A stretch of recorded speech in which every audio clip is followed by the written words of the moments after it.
Hello and welcome to Rathod's IS. Today in this lecture, we are going to see current affairs of 28th July 2022. So let's get started with our discussion and let us try to see first topic. So first topic it is about Prevention of Money Laundering Act. So title says Supreme Court upholds powers of arrest, raid under PMLA, that is Prevention of Money Laundering Act. So we have to know what are the powers under this Prevention of Money Laundering Act, and I need to know about some facts regarding this topic and why it is in news. So this topic is important from your GS paper to under polity point of view. So now let us try to see this topic in detail. So first of all, let us try to see this infographic that is given in this today's article. So here on ED's power, Enforcement Directorate power under this Prevention of Money Laundering Act. So it is saying that so the judgment which is given by Supreme Court, which is the apex court of India, and it mainly talks about validity. It talks about validity of certain provisions under this Prevention of Money Laundering Act. So what it is saying about? So it is talking about the validity of some provisions. So which provisions are valid according to Supreme Court? So first and the foremost thing here is the offences of money laundering. It is heinous and it is also an offence as terrorism. So whenever we are going for this money laundering, so it is same as like offence as terrorism. And it's only section 3 of this Prevention of Money Laundering Act, which mainly talks about what is the definition of this money laundering. And section 24 of PMLA, which mainly talks about burden of proof. And section 5 of Prevention of Money Laundering Act, which mainly talks about attachment of property to stay. So these are the two important provisions. Apart from that, it also said that stringency in granting bail under the act is legal and it is not arbitrary, and it is not mandated to give an enforcement case information report in every case. It was not an FIR, so that there is nothing like mandatory to give this enforcement case information report, that is ECIR like FIR, and the statement made to ED or considered admissible. And this one here is provision of attachment of property of accused as proceeds of crimes balances the interest of the accused and the state. So these are some important provisions which are valid, which is said by our Honorable Court, that is Supreme Court of India, regarding this Prevention of Money Laundering Act. So now let us try to see in detail. So why it is in news? Supreme Court upheld, that is it said correct, regarding some core amendments which made to this Prevention of Money Laundering Act. So these amendments are mainly made that gives more power, that will give Enforcement Directorate virtually more powers regarding summoning, regarding arrest, and also raid, arrest and raid. And it makes bail which is nearly impossible as well. So while shifting the burden of proof of innocence onto accused rather than prosecution. So here what are the amendments which are made to this Prevention of Money Laundering Act, which gives powers to this Enforcement Directorate regarding summoning, arrest and raid, and even it makes impossible to get bail also. So this is the context. If you see details, it mainly says that so the top court called Prevention of Money Laundering Act a law against the scourge of money laundering. It is not a hatchet wielded against rival politicians and dissenters. So here this says that so this Prevention of Money Laundering Act, which is mainly acting against money laundering in the country, and it is not against just politicians and as well as dissenters.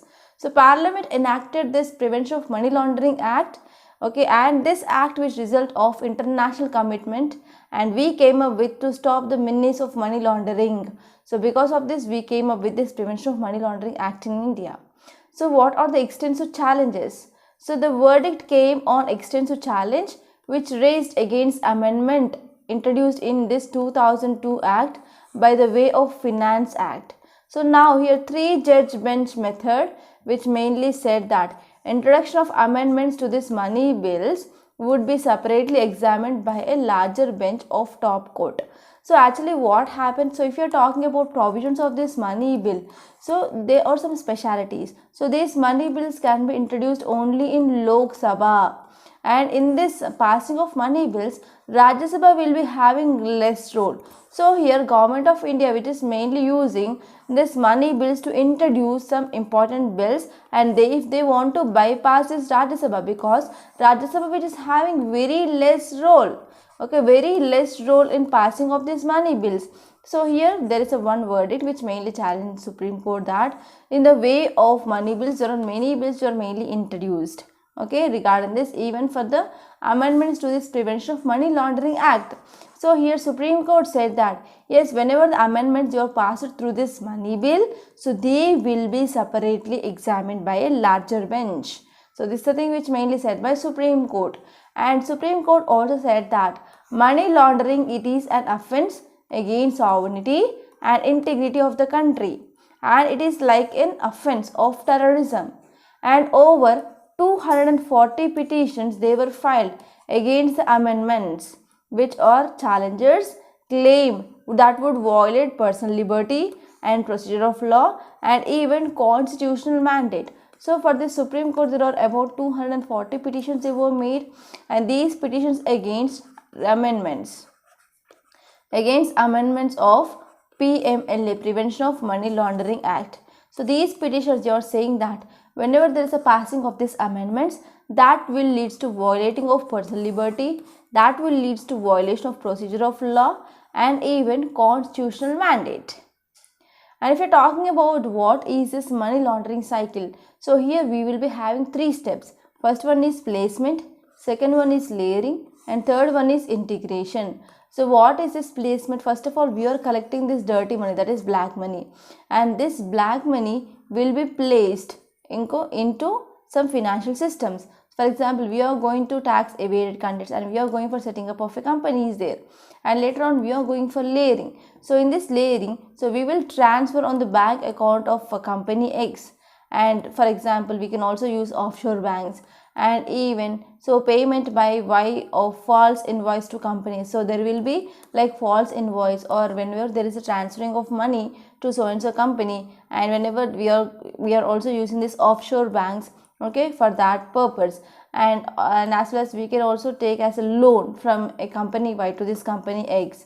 So after layering, so we will be going for integration. So in this integration, we are going to purchase luxury assets, financial investments, commercial or industrial investments here. So in this way here, this black money will be converted into white money. So this process or this cycle is called as a money laundering cycle. So if you are talking about some facts regarding this Prevention of Money Laundering Act of 2002, so it mainly forms the core of legal framework put in place by India to combat money laundering. Why we came up with this PMLA, especially to combat money laundering in India, okay, and some provisions, they will be applicable to financial institutions, they will be applicable to banks, even RBI will be included here, and mutual funds, insurance companies, and even some financial intermediaries. So for all these, so this PMLA will be act, okay. So here it is applicable for this financial institutions, banks, mutual funds, insurance companies, etc. So if we are talking about this Prevention of Money Laundering Act Amendment 2012, so it mainly adds the concepts of reporting entity, okay, and even it includes a bank, company, or any financial institutions or intermediary, etc. And this Prevention of Money Laundering Act of 2002 levies fine up to 5 lakh, okay, but the Amendment Act has removed this upper limit. And next one here is, it also provided for provincial attachment and even confiscation of property. So we can go for taking of the property of that person who involved in this money laundering. So these are some important amendments in this 2012. And now let us try to see next topic. It is regarding replacement level fertility. So title says replacement level fertility achieved, and the central theme says that minister said in 31 states and UTs they reached this total fertility rate of 2.1 or less than 2.1. So this article is important from your society and even governance point of view. So here you need to know what is this total fertility rate. Okay, and you have to know about recent data of National Family Health Survey as well. Okay, so now let us try to see why it is in news. So India achieved replacement level fertility with 31 states and union territory, and finally we achieved this TFR, total fertility rate. It is about 2.1 or less than 2.1. So what is this total fertility rate? It is nothing but an average number of children per woman in the reproductive age. So now let us try to see some important details. So here National Family Planning Summit of 2022 which mainly held.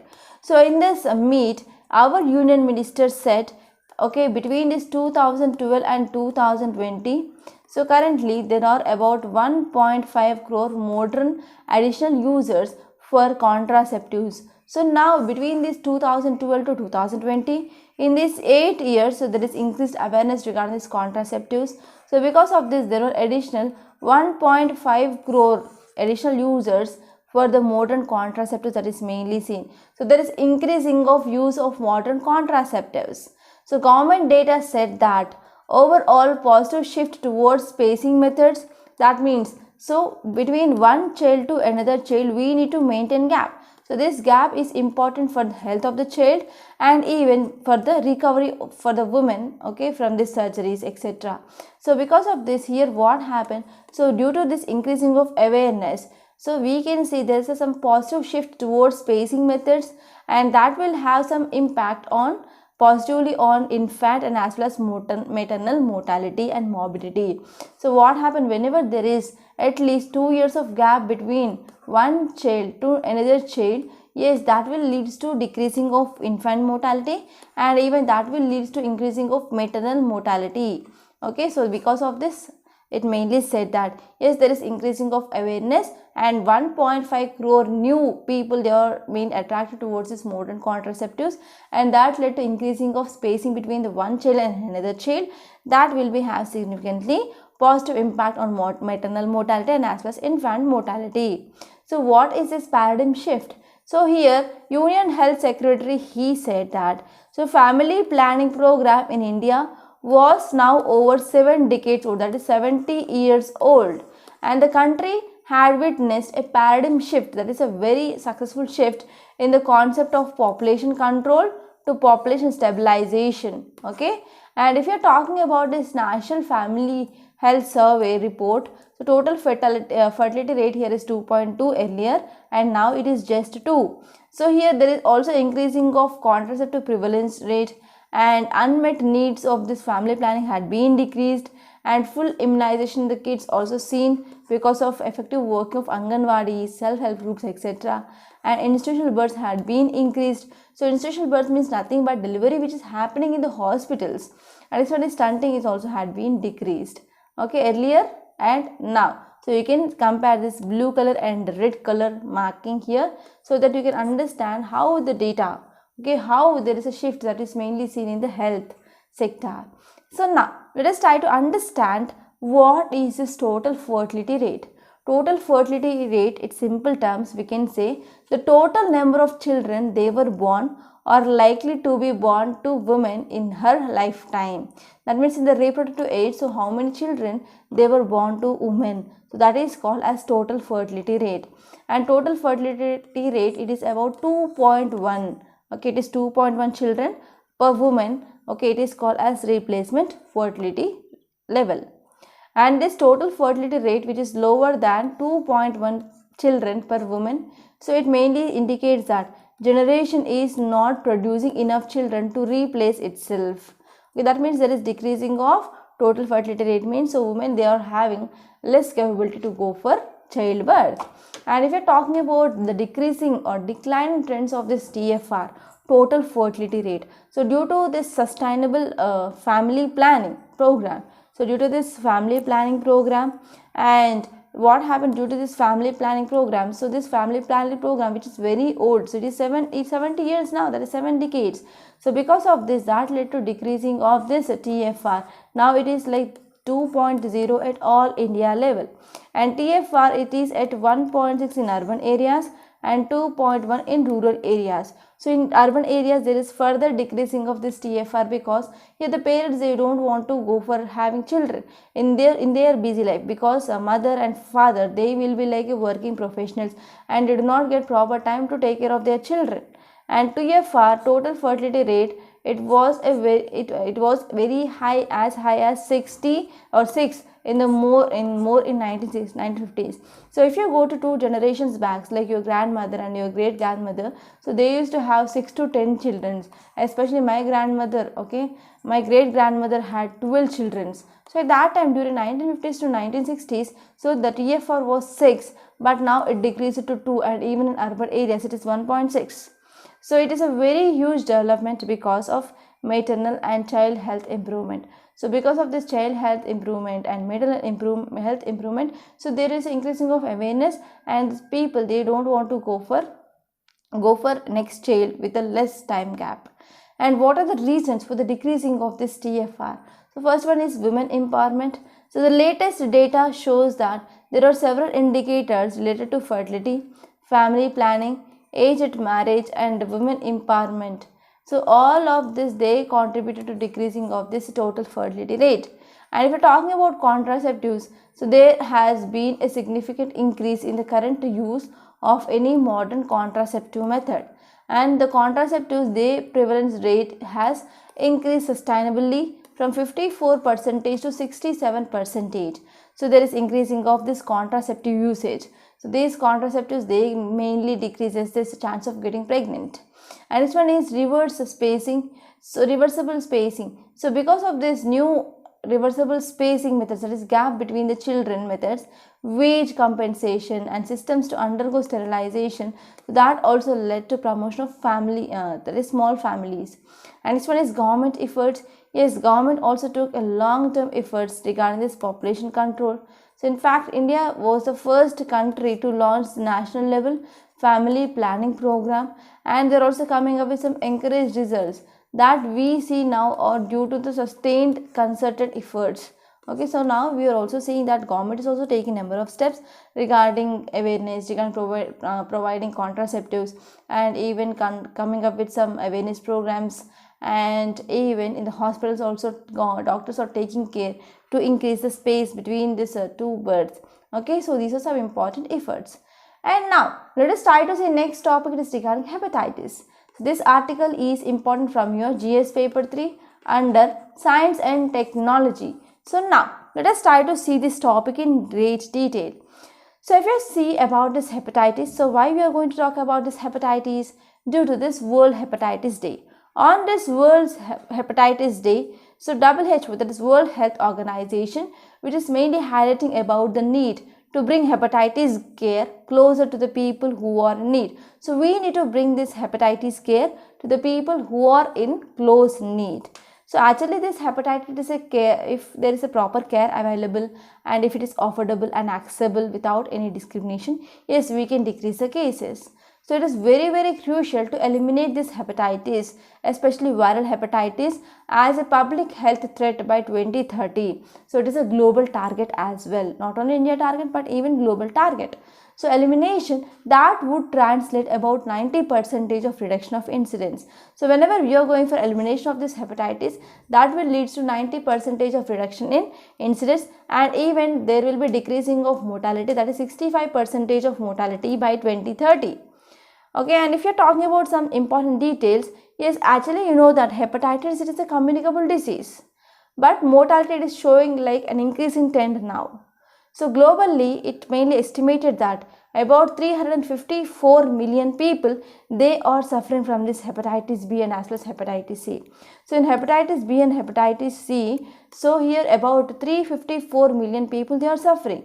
And in the Southeast Asia itself, about 20% of global morbidity burden of hepatitis, which is mainly seen, and about 95% of all hepatitis related deaths, they are because of cirrhosis. Cirrhosis is nothing but all liver disease.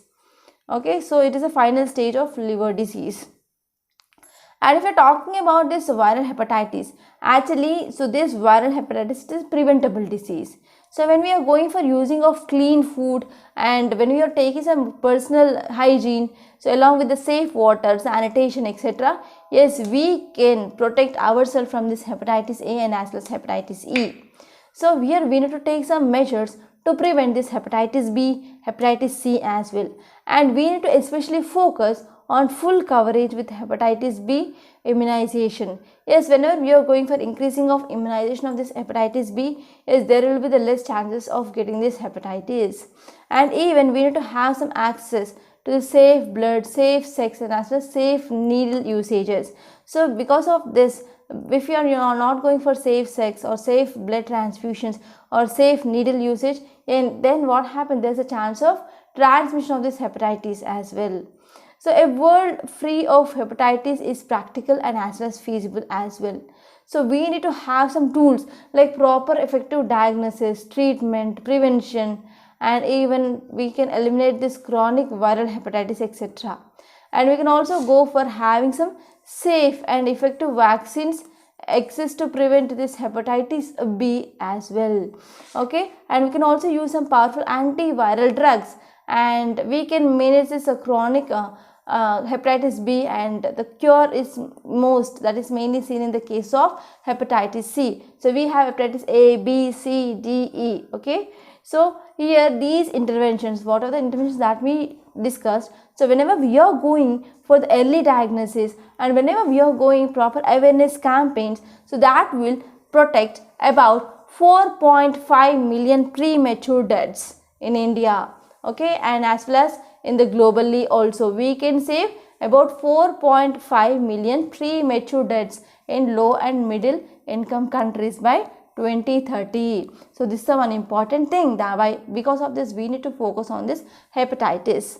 So if you see further, people continue to die because of late diagnosis. So whenever they are getting this hepatitis disease, but there is no proper diagnosis and there is no proper treatment, so what happened, because of this late diagnosis of this hepatitis B, that will lead to lack of appropriate treatment. Okay, so because of this we can't go for complete cure of this hepatitis. So for this we need to go for prevention and as well as successful treatment on time. And next one here is we need proper testing and as well as treatment coverage also. So they are also very important. And in this Southeast Asia, only 10% of people with hepatitis, they know about their status. And you can see how pathetic situation that we can experience there. And only 5% they are present on the treatment regarding this hepatitis. And out of the estimated 10.5 million people with hepatitis C, just 7% they know their status about, so which stage they are. And since 2016 onwards, so we came up with this action plan for viral hepatitis in year 2016 to 2021. And under this, 9 countries, they have achieved more than 90% of coverage of third dose of hepatitis B vaccine. So 4 countries, they have achieved hepatitis B control target of less than 1% of serosurveillance among the children and over 5 years of age. So this is a great achievement, I can say. And next one here is transitional targets. So what are these transitional targets? So by 2025, so we need to reduce the new infections of hepatitis B and as well as hepatitis C by half, and we need to reduce the deaths from this liver cancer by 40%, and we need to ensure that 60% of people who are living with this hepatitis B and hepatitis C, they are to be diagnosed, and we need to provide appropriate treatment. So these are some important steps that we need to take. And also we need to focus on even political commitment across the different countries. Okay, and we can attract some sustainable domestic funding for hepatitis, and we can also improve the access to these drugs and diagnostics by further reducing the prices, and we can go for developing of communication strategies, that too to increase awareness and to innovate service delivery to maximize the use of differentiated people-centric service delivery options. Okay, so these are about this topic. And also Government of India, which also came up, okay, not Government of India but WHO, that is World Health Organization, which came up with one program, that is Regional Action Plan for Viral Hepatitis. Okay, so that will mainly ensure some effective and as well as efficient utilization of limited resources as well.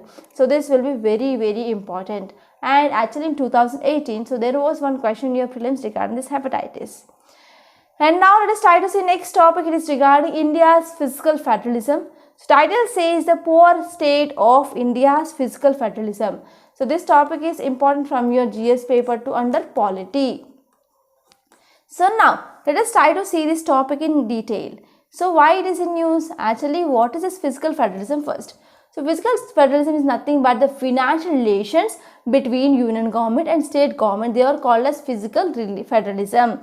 So it mainly focuses that how expenditure is doing, how the revenue, whatever the revenue they are collected, so in the different layers of government administration.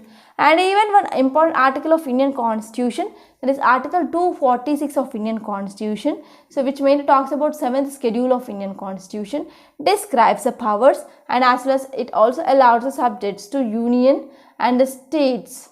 And if you are talking about the taxation power of central and state government, so both union and state list, they are included the powers of taxation.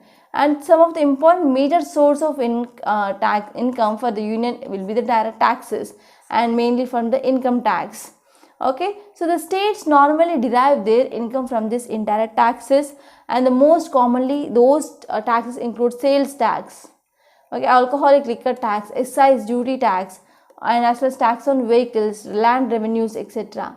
And if you are talking about this concurrent list, does not comprise any tax power. Okay, a concurrent list which does not comprise any tax power. So the distribution of revenues and approaches for the determining the grants between the states and union territories are legislated by the various articles of Indian Constitution.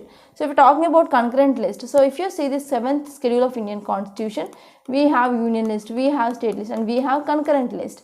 So government does not comprise any tax power and as well as distribution of revenues and approaches for determining the grants between the states and the union. So that is called, okay, so that is the thing which is mainly mentioned here. So if we are talking about recent changes to this India's fiscal federalism, so here we need to know 3 important things. So first one is in 2015 we came with abolition of planning commission, we came up with this Niti Aayog. So this is the first change. And next one is fundamental change in the system of revenue transfers from the center to the state. And next one here is even constitutional amendment to introduce the goods and services tax and establishment of GST council for central and as well as state government to deliberate and jointly take decisions. So here constitutional amendment which mainly introduced this GST, goods and service tax. So it is also an important thing. Okay, and if you are talking about what are the recommendations, so in the framework of this cooperative federalism, so we need to focus on higher devolution to the state governments. Okay, and next one here is, so actually all tiers states should be, okay, all tiers should be physically empowered to achieve the state specific targets or physical deficit. And future legislations issued by the central government in relation to states, they need to enact more provisions for cost sharing, and as well as they will help to aid fulfilling their duties. So this is about this topic. And now let me make a small announcement. We in Rathod Science, we came up with this mains answer writing course. So if you are facing trouble in clearing your mains, yes, you can join this program. And in this program, we will be giving you weekly targets. So based on that, daily one question will be given at 10 o'clock in our website. So there will be evaluation of your answer, and we also conduct live webinars every Sunday. So this will be very useful, and try to join this course. And now let us try to see other articles also. Title says United Nations lays down guidelines to protect children displaced by climate change. So climate change is also one of the important factors that leads to migration, especially due to this climate change. So yes, there will be having some negative impact on the children. So because of this, United Nations which came up with the guidelines, and these guidelines are focusing on to protect the children who are displaced by this climate change. So now let us try to see why it is in news. So United Nations backed agencies, they came up with guidelines, and these guidelines focusing to provide first ever global policy frameworks, and this framework is focusing to protect children who are displaced due to this climate change. So it is talking about especially children. So now let us try to see details. So guiding principles for children to move in the context of climate change, it contains 9 set of principles. So in these guidelines it contains 9 set of principles, and they are mainly focusing on vulnerabilities of children due to this climate change. So these guidelines, they were launched by International Organization for Migration and United Nations Children's Fund, that is UNICEF, and Georgetown University and United Nations University. So these came up in the collaboration, came up with those 9 guidelines. So these guidelines, which are mainly focused to safeguard rights and as well as well-being of children. So now let us have a look over those 9 principles. The first one is rights-based approach. Next one is best interest of child, accountability, awareness and participation in decision making, family unity, protection, safety and security of children, access to education, healthcare and social services, and non-discrimination nationality. So here we need to focus on the rights-based approach. So children's rights also need to be protected, and we need to focus on the best interest of the child. So we need to focus. So what are the policies that we are coming? So that policy should be based on the interest of the children. And next one is we need to focus on accountability. And for example, if there is any children who displaced, yes, we need to focus on the awareness regarding what will be the impacts of climate change on children. So how we can save our children. And next one is family unity. So if there is any children who are abandoned, so we need to take some efforts mainly to join with that family, that is uniting with the family, and we need to focus on protection, safety and as well as security. And government need to provide a proper education, healthcare services and as well as social services, etc. And these guiding principles, they are intended to be used by local and as well as national governments. So this can be used by local governments, national governments, international organizations, even civil society groups, etc., who are mainly working with the children. And they are mainly based on existing international law. Okay, these are mainly developed by different stakeholders. And these principles, they are guided from Convention of the Rights of the Children. Okay, so this is about this topic, and now let us try to see the means question.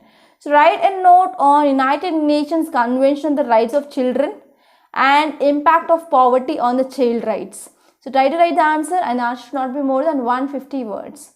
And now let us try to see one more interesting topic, that is panel seeks strong action against errant e-trailers. So it is talking about e-trailers, that is e-commerce.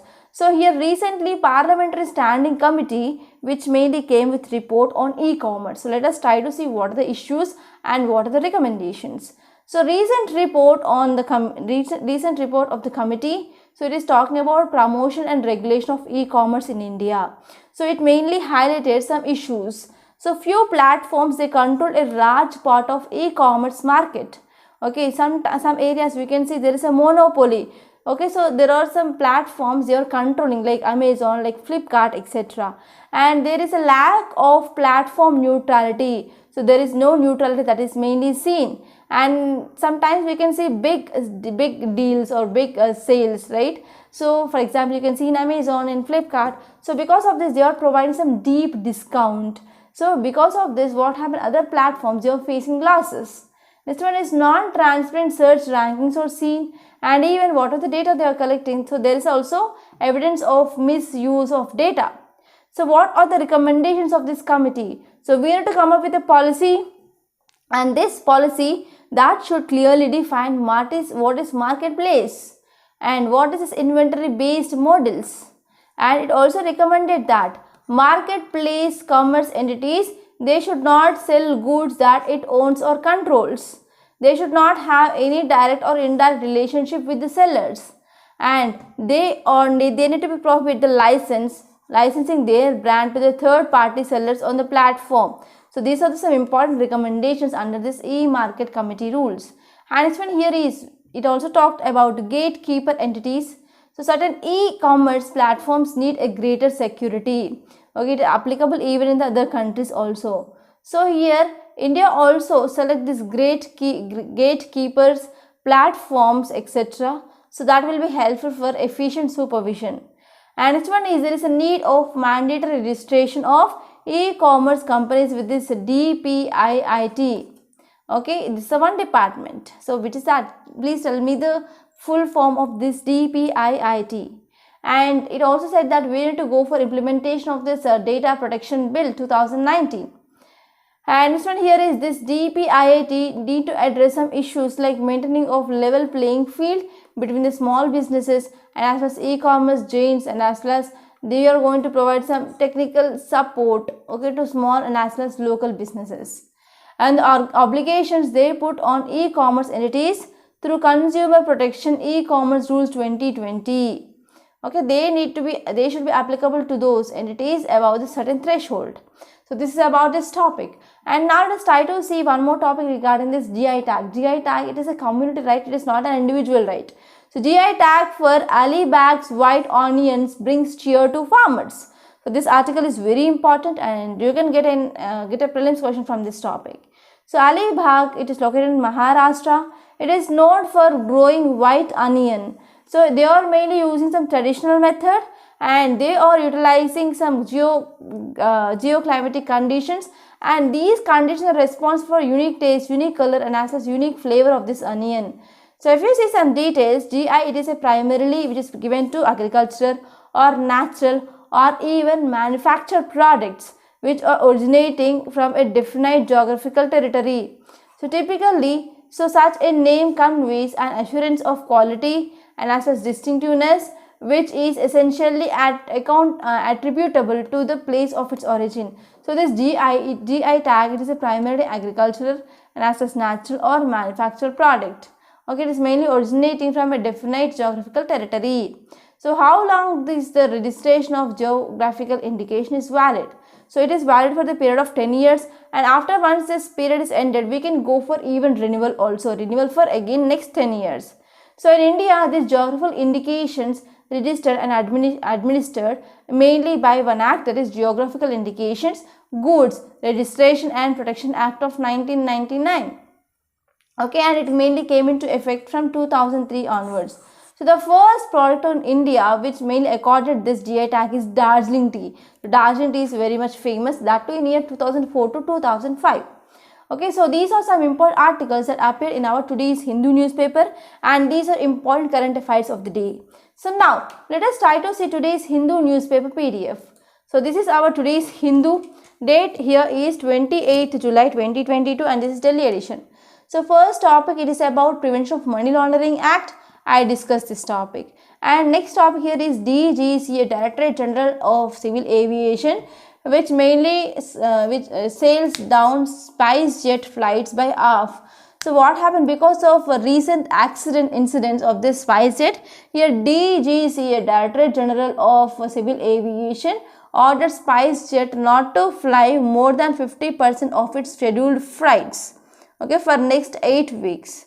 And the experts mainly called for the order and eyewash as airlines was already flying much fewer than the flights approved by the safety. Okay, so this is the topic, and here you can see one small infographic which is talking about India's golden potential at Birmingham 2022. It is talking about 22nd edition of Commonwealth Games. So Commonwealth Games, it is going to begin in this Birmingham on Thursday. Okay, so here which mainly includes athletes like men's long jump, badminton, wrestling, weightlifting, squash, judo, boxing. Okay, so this is about the highlights of this Birmingham 2022, that is about Commonwealth Games. And here the next topic here is BSNL gets rupees 1.64 lakh crore lifeline. Okay, so this article which is talking about lifeline to this BSNL. So another effort to turn out the state-owned telecom firm. Actually, this BSNL, that is Bharat Sanchar Nigam Limited, it is a state-owned telecom firm. So the package which has a cash component of rupees 43,964 crore and non-cash component of rupees 1.2 lakh crore, which mainly spread over 4 years. So now it got 1.64 lakh crore lifeline. And now let's move towards the next topic. It is about replacement level fertility achieved. I discussed this topic. And if you move forward in this new city page, there is nothing much important, and the state page also there is nothing much important. And this page number 4, you can see male teacher stops girls from planting trees. So tribal girl student at the state run boarding facility in Nasik district alleged that the male teacher stopped her and other girls who were in periods from planting trees. So as a UPSC aspirant and future bureaucrat, so you have to think about this topic for sure, and we can get some ethical dimensions in this topic, whether it is correct or not. So here there is some allegation that if these students who are undergoing their periods, so if they are going for planting of trees, so here they said that the plant will not grow and would burn if the girls with the periods plant them. So how far it is correct? Let me know in the comment box. And next topic is about Forest Rights Act will begin ready for the home run. So many states as of now they completed the implementation of this Forest Rights Act, and now Odisha is aiming for the full rollout by 2024. Okay, so you have to know about what is this Forest Rights Act, what is this particularly vulnerable tribal groups, etc., and what are the issues. So this is your homework for today, and please try to do this homework. And if you move forward, you can directly move on to this editorial page. I discussed about this India's fiscal federalism topic, and even I discussed about hepatitis. And if you are interested, you can also go through this article that is between USA and as well as West Asia. Okay, I discussed this topic of hepatitis. And now let us move forward. In this infographic, you can see consumer sentiment weaker in the rural areas. So in a consumer sentiment survey which mainly conducted by the Sambodhi panels, they mainly found that there is some significant differences they were observed. Okay, they were observed between the urban and as well as rural households. Okay, so now what happened? So consumer sentiment which is mainly got weaker. And if you see this text and context, so it is talking about rupee. Okay, why rupee is under pressure. So it is a very important article. So it is taking a hit. So for the first one here is, so because of increasing of interest rate in US, so what are the money they are invested in India, so that is going back. And second reason here is because of this Russia-Ukraine conflict, and even euro value has been depreciated. So 1 euro is equal to $1 now. Already we discussed this topic in our earlier lectures. And not only that, there is persistent outflow of foreign currency. It is mainly seen, okay, because of tightening of policy in other countries. And even foreign portfolio investors, they are mainly going to get some opportunities if they are leaving India. So because of this, they are going to leave India. And next one here is widening the gap. So because of this increasing of dollar value and decreasing of the value of Indian rupee, that also led to increasing of crude oil process and as well as crude oil prices and as well as commodity prices. So because of this, exports become cheaper and imports become costlier. So because of this, we are going to face some current account deficit. So this will be persistent. And next one here is deteriorating this CAD, that is current account deficit. So widening of trade deficit is also seen. Okay. And this one is rising of import bill. So what are the imports that we are getting? So because of this weaker Indian currency, that led to increasing of burden or increasing of import bill. And if you move forward in this news page, so here you can see revoke suspension of MP, says opposition. So in our parliament, there were 10 member of parliament, they had been suspended for 1 week. So because of this, so this article is in news and you can go through this topic in detail.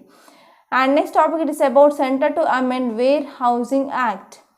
Okay, so here we have to know what are the provisions of this warehousing, and once this bill is passed, yes, we are going to discuss about this in detail.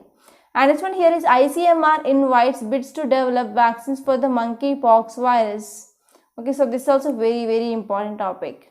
And if you move forward in this world's page, here you can see UAE and Iran ministers, they hold talks to boost ties. So this article is also important.